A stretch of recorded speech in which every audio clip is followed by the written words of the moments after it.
आज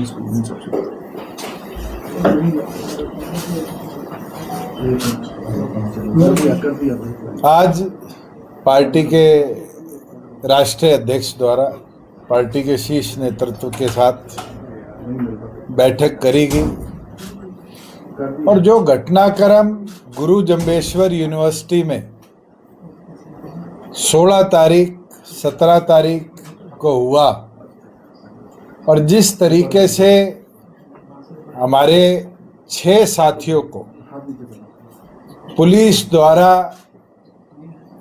बिना वारंट बिना नोटिस के रातों रात अरेस्ट किया गया और अरेस्ट के साथ साथ उन साथियों के घर से उनके डीवीआर्स को चोरी किया गया,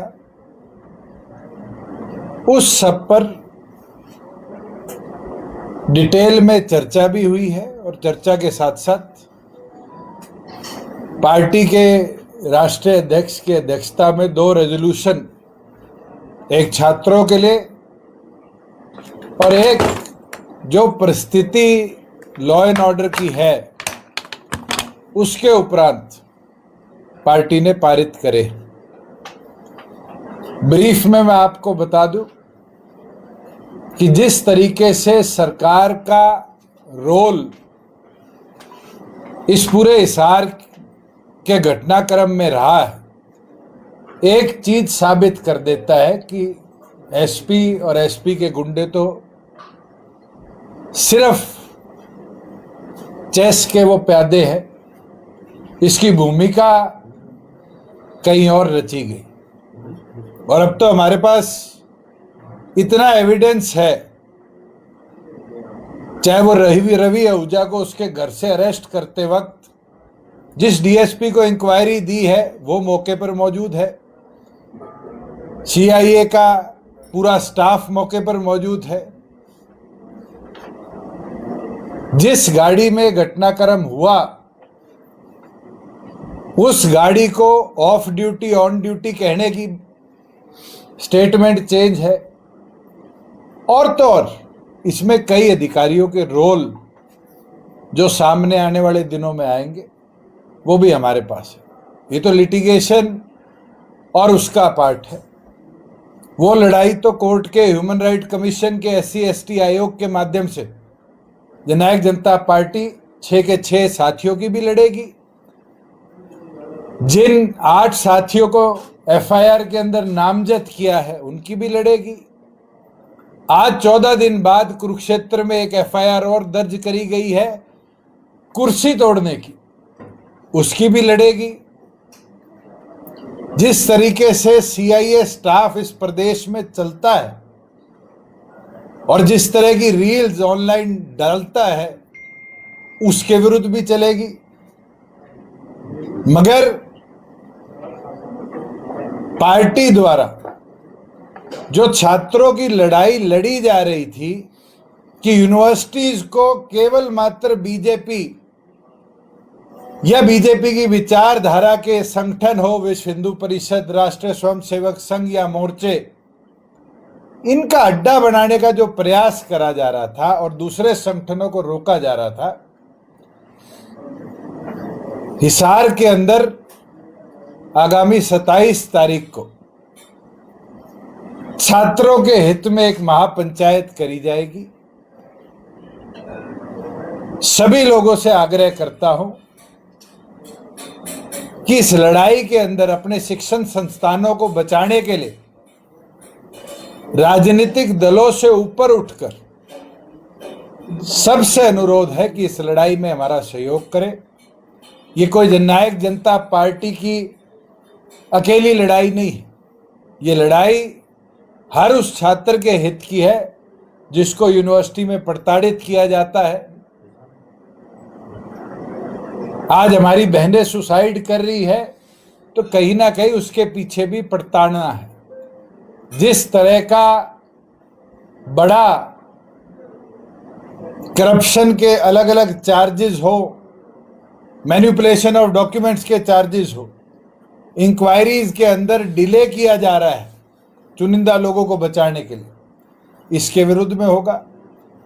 और पुलिस और पुलिसिंग के जो मानदंड गिरते जा रहे हैं उसके विरुद्ध में होगा।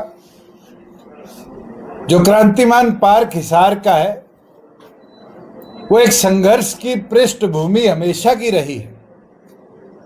27 तारीख को क्रांतिमान पार्क में तय किया जाएगा कि आगे इस पूरी लड़ाई को लेकर कैसे चलना है। आज डॉक्टर साहब ने अपने सभी साथियों को, पदाधिकारियों को यही आदेश दिए हैं कि वो अपने अपने जिलों में अपने साथियों से चर्चा कर सबको इस संघर्ष की लड़ाई के लिए 27 तारीख को हिसार लेकर पहुंचने का काम करें और फिर मजबूती के साथ आगे क्या रूपरेखा रखनी है उसके ऊपर फैसला लेने का काम किया जाए।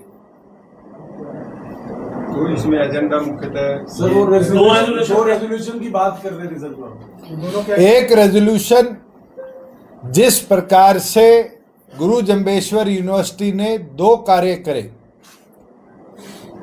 एक तो गमला तोड़ने के ऊपर ट्रेसपासिंग और डैमेज ऑफ पब्लिक प्रॉपर्टी की धारा लगाकर 8 साथियों को नामजद किया और अगले दिन जितने छात्र, कोई पीएचडी में था, कोई मास्टर्स में था, कोई स्टूडेंट्स में था, जो छात्र प्रदर्शन में थे या हमारे संगठन से जुड़े हुए थे, उन सबको टर्मिनेट करने का काम किया। एक तो उसके ऊपर रेजोल्यूशन है और दूसरा जिस कॉन्स्पिरेसी को हिसार के एसपी और उनकी टीम ने रचा, इसकी जुडिशियल डिमांड प्रॉपर करी जाए और इन सबको इमीडिएट अंडर सस्पेंशन रखा जाए। हायर ऑफिशियल जो इन्वॉल्व थे उनका तुरंत हेडक्वार्टर ट्रांसफर किया जाए और तो और जिस तरीके से आधी रात को विजेंद्र धानक के घर पे रेड मारकर उसकी माइनर बच्ची के पांव पे पांव रखकर डीवीआर उतारा गया, ऐसे लोगों के खिलाफ एससी एसटी आयोग इमीडिएट एक्शन लेने का काम करे। इन सब विषयों के ऊपर पार्टी के सभी लोग जो आज बैठक में मौजूद थे सर्वसम्मति से उन रेजोल्यूशन को पारित किया। सर 2-3 दिन पहले जब आप चंडीगढ़ प्रेस कॉन्फ्रेंस कर रहे थे तो आपने जो तमाम बातें की थी उस दौरान आपने कहा था कि डीजीपी से बात करने की कोशिश की। आप सरकार में डिप्टी सीएम रहे हैं, पार्टी के जो नेता हैं, क्या सरकार की तरफ से वैसे ही किसी ने इस घटनाक्रम को लेकर कोई बातचीत की हो सर, मुख्यमंत्री जी ने या फिर किसी? मैं तो डीजीपी साहब को बड़ा अच्छा आदमी मानता था। मैंने उनको फ्राइडे से लेकर कल तक निरंतर कॉल करी और आपको हैरानी होगी, कल मैंने उनको मैसेज भेजा कि good evening ji, I tried calling you for last 3 days, unfortunately you are too busy to take calls or even have the courtesy to revert back. Let me know the best time to speak to you regarding my complaint. और आपको interesting चीज दिखाऊं, DG साहब ने block कर दिया। आज प्रदेश के अंदर सिटीजन्स का ब्यूरोक्रेसी से बात करने का तो अधिकार होगा, या ब्यूरोक्रेसी मुख्यमंत्री के कंट्रोल से बाहर होगी, या प्रदेश को ऐसे डीजीपी मिल गए जो जब कोई इस तरह के घटनाक्रम हो तो मैदान छोड़ के भाग जाते हैं। इससे तो कपूर साहब ही बेहतर थे, फोन तो उठा लेते थे।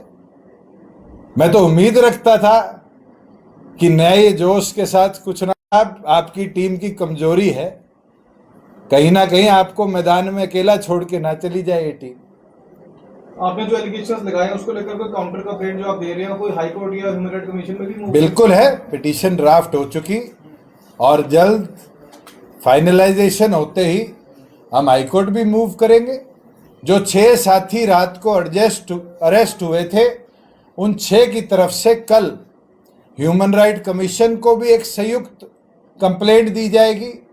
विजेंद्र धानक जिसके घर में घुसकर उसकी माइनर बच्ची के पांव पे पांव रखकर उसका सीसीटीवी कैमरा उतारा गया, बाहर निकलते हुए उसको जाति सूचक शब्द उनकी कम्युनिटी का बोला गया, उसके लिए हम SC/ST आयोग भी जाने का काम करेंगे। और साथ में हिसार, क्योंकि SC/ST एक्ट के लिए एक अलग जुडिशियल बेंच है, उसके अंदर भी केस फाइल करेंगे उन सब लोगों के लिए जो उस रेड में मौजूद थे और जिनने जाति सूचक शब्द बोलने का काम किया।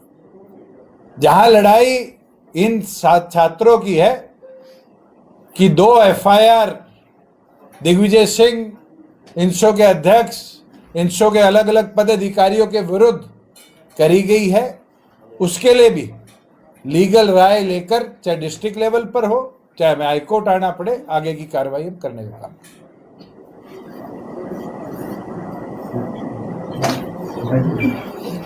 Thank you ji.